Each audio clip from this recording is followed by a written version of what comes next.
আমার মা আমাকে এরকম অবস্থা পরিণত কর, যার ফলে আমার বাসার কাজের ছেলের সাথে সাথে আমিও সেই কাজটি করতে বাধ্য হয়েছিলাম।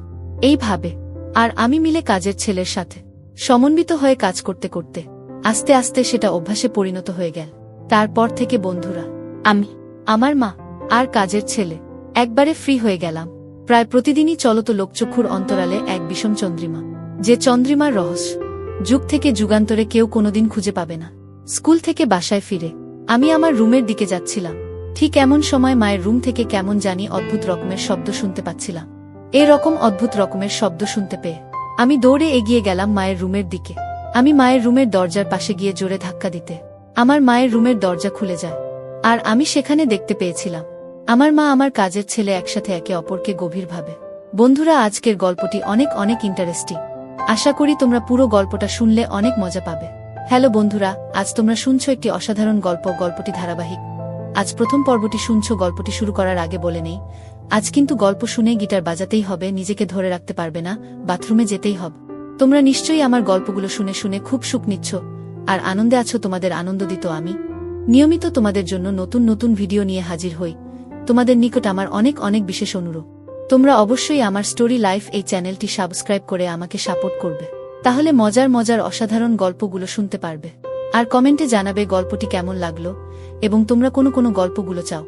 তোমরা যে সব গল্প কমেন্টে চাইবে আমরা তোমাদেরকে সেই গল্প শোনাব।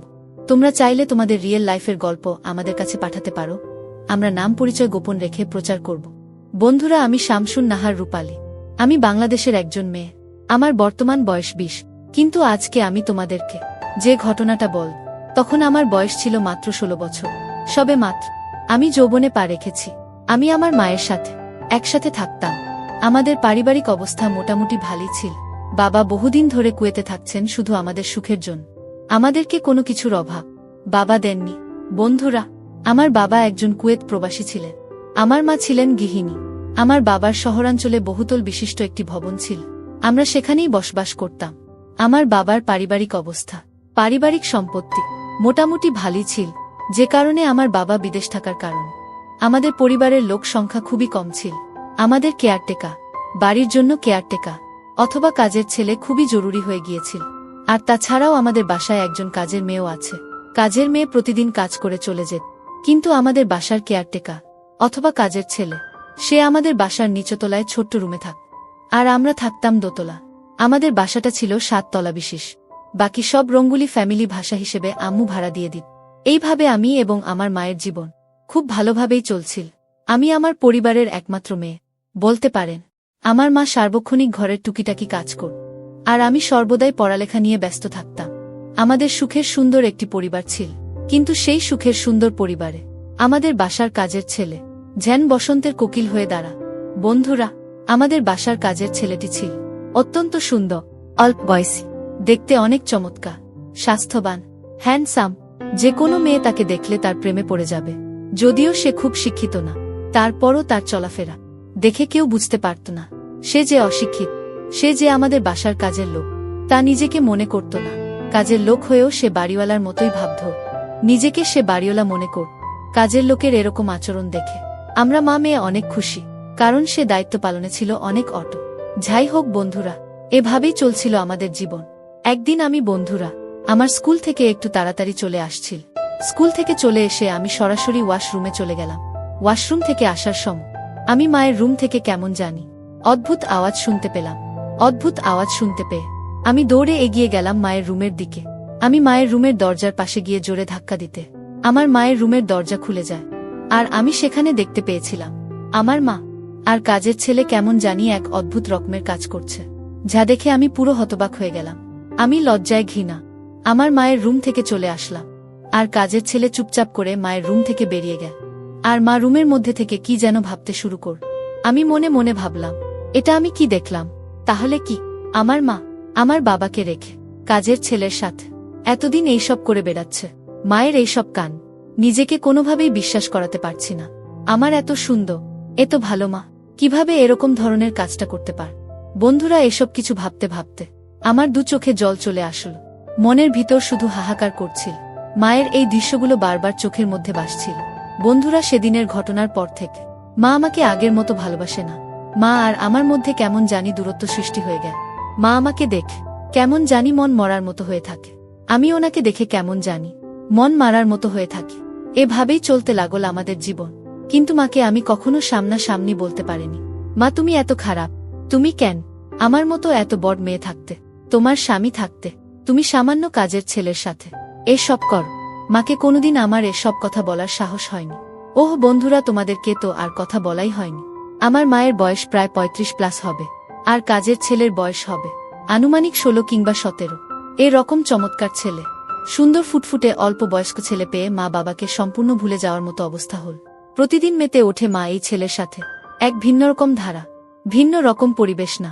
আস্তে আস্তে মায়ের অবনতি এতটাই খারাপ হতে লাগল যে মা এখন প্রায় বেশিরভাগ সময় প্রকাশ্যেই কাজের ছেলেকে নিয়ে আমার সামনে এক রুমে ঘনিষ্ঠ মুহূর্ত পার করে। আমার কিছু বলারও সাহস ছিল না, কারণ আমার বাবা তাকে বিদেশ, আর এসব কথা তো কারো জানার কথা না, কারো বোঝার কথা না। কারণ আমরা যেখানে থাকতাম সেখানে অনেক সেফটি ছিল, আশপাশের মানুষ এবং কি অন্য কোনো মানুষ সহজে আমাদের রুমে প্রবেশ করত না। মার কাছে ছেলের এরকম আচার ব্যবহার আমার কাছে মোটেও ভালো লাগত না। আমি তাদের ব্যবহারে অতিষ্ঠ হয়ে যাচ্ছিলাম। এক পর্যায়ে আমি বললাম, মা তুমি যদি এরপর কাছে ছেলের সাথে এরকম ধরনের কাজ করো তাহলে কিন্তু আমি আমার বাবাকে বলে দেব তোমাদের এরকম আচরণ আমি আর সহ্য করতে পারছি না। তারপর বন্ধুরা আমাকে বলল, মা শেলি তুই আমার মেয়ে, তুই যদি আমার কষ্ট না বুঝিস তাহলে কে বুঝবে আমার কষ্ট? তোর বাবা আজ থেকে প্রায় 15 বছর হয়ে গেছে বিদেশ থাক, তোর বাবা কি একবারও ভাবা উচিত ছিল না আমি কিভাবে একলা একলা সময় কাটা, আমি কিভাবে আমার প্রয়োজন পূরণ করি, কিভাবে আমি এতদিন পার করেছি। তোর বাবা শুধু টাকা প্রয়োজন, তোর বাবার এত টাকাই প্রয়োজন যে কারণ তার বাবা ফ্যামিলি, সন্তান, সন্ততি, স্ত্রী সবকিছু ভুলে গিয়ে পাষাণের মতো বিদেশ পড়ে রয়েছে। এখন আমি কি করব মা? তাই একটু আধটু আমাদের বাসার কাজের ছেলের সাথে কথা বলে, গল্প করে, আরও কিছু আনুষঙ্গিক কাজ করে, সময় কাটায়। আর তুই যদি তোর বাবাকে বলে দেস তাহলে আমি কি করব মা? তুই জবাব দেবে। বন্ধুরা, সেদিন আমি মায়ের আবেগাপ্লুত কথা শুনে আমার মাথায় যেন আকাশ ভেঙে পড়েছিল, যা মোটেও মা ও মেয়ের সামনে কখনো এভাবে বলতে পারে না। তারপরও বন্ধুরা, মায়ের দুঃখ কষ্ট বুঝতে পেরে আমি মাকে ছাড় দিয়েছিলাম। ভেবেছিলাম মা যদি খুশি থাকে তাহলে আমিও খুশি। কিন্তু আমার জীবনের সবচেয়ে বড় ভুল সেদিন সেই ছাড় দেওয়াটাই। আমার নির্বতায় মা একা যে ছেলের সাথে আরও বেশি পরিমাণে অস্বাভাবিক অবস্থায় চলে গেল। আমি মাকে কিছুই বলতে পারছিলাম না, কারণ মা এমনভাবে আমাকে বুঝিয়েছিল মার কথার বাইরে আমার যাওয়ার কোনো সাহস ছিল না। যাক, সমস্যা নাই। বন্ধুরা, এভাবে আমার মা আর কাজের ছেলের মধ্যে চলছিল বেশ কিছুদিন। তারপর ওই কাজের ছেলে আমার মার সাথে রকম কিছু করতে করতে আস্তে আস্তে তার সাহস এত বেড়ে গিয়েছিল যে শেষ পর্যন্ত সে আমার দিকে পর্যন্ত লভ কর। বন্ধুরা, একদিন আমার মা আমাকে কি জানিয়ে খেতে দিন। এরপর বন্ধুরা, আমার মা আমাকে এরকম অবস্থা পরিণত কর, যার ফলে আমার বাসার কাজের ছেলের সাথে আমিও সেই কাজটি করতে বাধ্য হয়েছিলাম। এইভাবে আর আমি মিলে কাজের ছেলের সাথে সমন্বিত হয়ে কাজ করতে করতে আস্তে আস্তে সেটা অভ্যাসে পরিণত হয়ে গেল। তারপর থেকে বন্ধুরা, আমি, আমার মা আর কাজের ছেলে একবারে ফ্রি হয়ে গেলাম। প্রায় প্রতিদিনই চলত লোকচক্ষুর অন্তরালে এক বিষম চন্দ্রিমা, যে চন্দ্রিমার রহস্য যুগ থেকে যুগান্তরে কেউ কোনোদিন খুঁজে পাবে না, যেখানে শুধু একটাই বক্তব্য, যে রাজ্যে প্রবেশ করলে প্রত্যেকটা মানুষেরই একটাই বক্তব্য, আমার আরও চাই, আমি আরও চাই, এখানে যাওয়ার জন্য শেষ নাই। আমি জানি না আমার মা, আমার বাসার কাজের ছেলে এবং আমার মধ্যেই চাওয়া নিষ্পত্তি কবে হবে। বন্ধুরা, আমি তোমাদেরকে পরিশেষে একটি কথাই বলতে চাই, পরিবেশ আর পরিস্থিতি মানুষকে এমন জায়গায় নিয়ে যা যেখানে অসম্ভব কেউ মানুষ সম্ভব করে ফেলে, যেটা আমার ক্ষেত্রে হয়েছিল। বন্ধুরা, এরকম ধরনের ঘটনা আমার মনে হয় না পৃথিবীতে কোনো মা-ই তার সন্তানের প্রতি করে থাকে। আমার মা আমার প্রতি কেন এরকম অবিচার করেছিল, আমি তা আজও জানতে পারলাম না। আমি জানি না কেন আমার জীবনটাকে আমার মা এরকম উদ্দেশ্যবিহীন সাগরে ভাসিয়ে দিয়েছিল, তা আমি আজও জানতে পারলাম না। শুধু এইটুকুই জানতে পারলাম, হয়েছিল সবই আমার ভাগ্য। বন্ধুরা, আজকে এই পর্যন্ত। গল্পটি যদি তোমাদের ভালো লাগে তাহলে অবশ্যই লাইক, কমেন্ট, শেয়ার করবে। বন্ধুরা, তোমরা যদি এরকম ধরনের ইন্টারেস্টিং গল্প পেতে চাও তাহলে দয়া করে আমার চ্যানেলটিকে সাবস্ক্রাইব করে আমাকে সাপোর্ট করবে। পরিশেষে তোমাদের সুস্থতা কামনা করছি। ভিডিওটি দেখার জন্য তোমাদের সকলকে অসংখ্য ধন্যবাদ।